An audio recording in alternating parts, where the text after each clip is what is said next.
we have with us? Coach Woodward. Hey, Coach Rob Woodward of the Wheelersburg Pirates. Congratulations on your team's 62-20 win over the Waverly Tigers last night. Mark Williams was there to bring our listeners the call on Classic Rock 107.5 The Breeze. Mark, Coach, it sounded like it was a pretty interesting atmosphere at Ed Miller Pirates Stadium. Well, it was a great atmosphere. We had a great crowd, and it was a great night. We were able to honor the victims of the Las Vegas shooting. Thank you to our Port Township trustees and Port Township Fire Department. They supplied us with flags last night that our players carried out onto the field, and then it was a real special moment to get to see all those guys, honoring that, and appreciated the opportunity to do that. But we had a great atmosphere, great crowd last night. Our fans were as good as I've ever heard them last night. I got the headphones on a lot of times and don't get to pick up maybe all the cheers and different things. And during the game, a few times I had to take those headphones off and just was able to soak up the crowd and hearing them cheer, and it was a great atmosphere. Coach, again, a great display of patriotism last night, but I wanted to make that comment to you and certainly appreciate what you all did, and certainly the Porter Township trustees for setting all that up, making those flags available. Certainly should be commended for that. But on to talking about the game. Was not a smooth start to the game for your ball club. Struggled a lot with some false start penalties, and then you had the fumble that set up Waverly's first score. But once you got it rolling and got things under control, it was usually a typical, pretty typical Wheelersburg game. Well, we gambled there early on, onside kick to start the game off, and we tell our guys all the time, we're going to take those chances. We're going to keep teams on their heels. Real close to getting that. It just didn't quite travel far enough, and so we put ourselves in a position there where we were a bad field position to start the game off, but our guys come out and pitch a great 3-and-out defensively, exchange the ball back to us. We're able to hit a few plays. Dominic Reyes, as I said in the paper, ran like a beast last night up in there, but he had some great holes created by our offensive line, who was just dominating up front. So we were moving the ball very well, and there was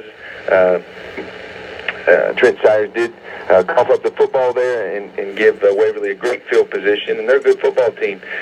We were trying to figure out exactly where we were alignment-wise, make sure that we're in the right places. They were able to go down and punch it in to go up 7-0 there at the start of the game, and we really kind of put ourselves in that situation, and they capitalized on that. But as you mentioned, we turned back around on defense.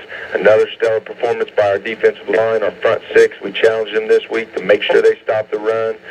Looking at the stats, there was 26 rushing attempts for 30 yards, so they did exactly what we asked them to do. They stepped up, and we're just stellar last night. Secondary-wise, we talked to our guys about making sure that they're in the right position. We knew there was going to be some completions by an outstanding quarterback throwing to those receivers, those tall, lanky receivers that are very athletic. Our guys were right there. Bryson Keeney, Cole Lowry, right there making tackles. Avery Denini, moving him around at different times and bringing him off the edge. He was able to make some big plays for us. Evan Horsley, and then, of course, Tanner Holton and Micaiah Matthews back there at the safeties. They were coming up making big plays all night. But I got to really commend Bryson Keeney. I thought he did an outstanding job out there in the secondary. Bryson had 7 tackles last night. Out on the edge, Evan Dom had 7 tackles. Nick Parsley had 6 tackles. Avery Denini had 5 tackles. Xander Carmichael had 5 tackles. We had 3 pass deflections last night, so our guys were taking advantage of an opportunity when they were into what was going on and making sure they were alert and got their hands up at different times. Those were all key things. But our defense, after being in some bad field position and giving up that first 7 points of the game, they really hunkered down and did a great job. Waverly kept coming in that game, and they hit a screen pass there that they took to the house with a talented back that they have, a lot of speed that he's got back there. I think that was our only missed tackle that I saw in the second half, and that was something, again, that we tried to emphasize and talk about. They also had completed another double move pass out there on the edge, and our guys were being aggressive. And, you know, I commended Bryson Keeney on his ability to come up and make the plays where we needed to. We knew that that was something that could happen, that they could hit us on one of those double moves. They did get one of those in there. But our guys didn't hang their heads. They just kept battling. They kept coming. And I was really pleased with that. And I thought our defense really overall did a great job last night. Yeah, Rob, that was the one thing I wanted to talk about with you was the defense, and you did a good job describing everything. We were thinking outside the box a little bit, Dennis and I were last night. We gave Bryson Keeney the excellent performer of the game. I thought his play defensively, especially early on, allowed you with what Dominic Reyes was doing on the offensive side to really get control of the game after he got off to sort of the sluggish start a little bit, and also did a great job on Chris Weiser. You mentioned about his middle screen that he took for a touchdown, had great speed. You bottled him up all night. I think his longest run from scrimmage was 17 yards, and he didn't have much after that. Yeah, all those guys defensively, and you were spot on there with Bryson. I mean, you can see guys that are out there. You know, teams kind of feel like they can maybe go to his side at times when you look out, but Bryson was coming up making huge plays last night, and it was just outstanding by him. But our field position was really flipped with our special teams, and Jalen Miller, wow, putting it in the end zone as many times as he did last night. He was kicking the ball great down the field, and we had a few moments of some kickoff coverage that allowed him to get it returned a little farther than we like to see, but made some quick adjustments on that, and I thought our coverage guys were doing good. So that field position was quickly flipped, and then we were able to maintain it most of the night, really making Waverly earn the yards that they picked up. And, you know, we talked about they did hit a couple big plays on us, but that's what good teams are going to do. And all week we kept talking about, we know there's going to be plays, so let's show how we've grown and mature, and we can handle those plays, not hang our head, make sure that our reaction and our response is the way we want them to be, because our guys were just out there giving it everything they had.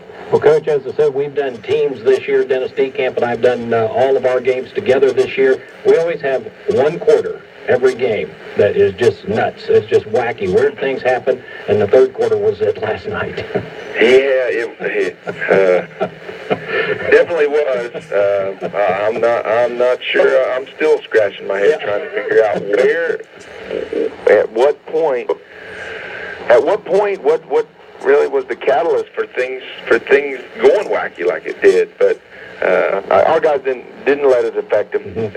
They just kept coming out. And you mentioned the false start penalties. Bring guys in motion, and teams recognize that, and teams say motion, and things happen. We've got to get our guys coached up and be better prepared for that. And as a coaching staff, we've already looked at ways that we can make sure that we're in a better situation for that. But offensively, they just kept coming at it. And again, the offensive line, C.J. Hall, Luke May. Luke May was a guy that we recognized last night when we got back in our locker room. He hung a towel on our ladder that we have. We always kind of have a player that we call out that really stepped up and did a great job. And you usually see those guys out on the perimeter and in the secondary or the backs, kind of eat up the limelight. But Luke May on his kick-out blocks on the ends and the job that he's done on the offensive line. He's a senior force this year that's been in the backfield as a running back throughout his career. We had a conversation this year in the off-season. He said, Coach, I want to do whatever I can to help the team. We started working him on the offensive line, a position that he'd never played before, and he has continued to excel and get better and better every single week, and none was better than last night in the performance that he did. He did an outstanding job. So we recognized him there after the game. But then Balin Haywood at the center did a great job, and Alex George at the right guard. Caleb Browning scored one of our best of the offensive linemen. When we look at the overall scores that our coaches evaluate our players on last night, Caleb's been doing a great job for us. But that offensive line opened up holes for Dominic Reyes, who was flying up in there, running the ball hard last night, and 15 carries for 125 yards is what Dominic had last night, and a touchdown. Trent Sayers then off of that with some of the misdirection plays that we run, 9 carries for 30 yards and 2 touchdowns. Just looking over here, Ashton Clevenger had 3 carries last night for 28 yards. Evan Horsley had 6 carries for 37 yards.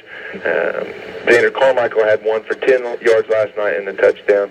So all of those guys running the ball up in there with that behind that offensive line. And looking at the overall stats, 42 rushing attempts for 296 yards. And then we had 12 completions last night, 12 of 20 for 306 yards. So a very balanced attack that we had. 5 rushing touchdowns, 4 passing touchdowns. Great on our third down conversions last night and the things that we were able to do with that. But receivers, Tanner Holden had 6 catches for 173 yards and 2 touchdowns. We were able to do a lot of things with Tanner in the first half, opened up other players, come back to Tanner in the second half, and that's, again, a balance that we're going to try to maintain throughout the season. Cole Lowry had 3 catches last night for 105 yards and a touchdown. Mac Dyer had a catch last night for a touchdown. And we were just able to use a lot of different weapons and a lot of different guys out there on that offensive game plan, and it worked out well.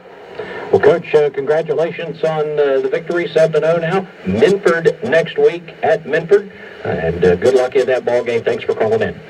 Appreciate it. Thank you, Mark. All right, Rob Woodward of the Wheelersburg Pirates has been our guest here on the Saturday Morning Sports Line. We'll continue with the program after this timeout.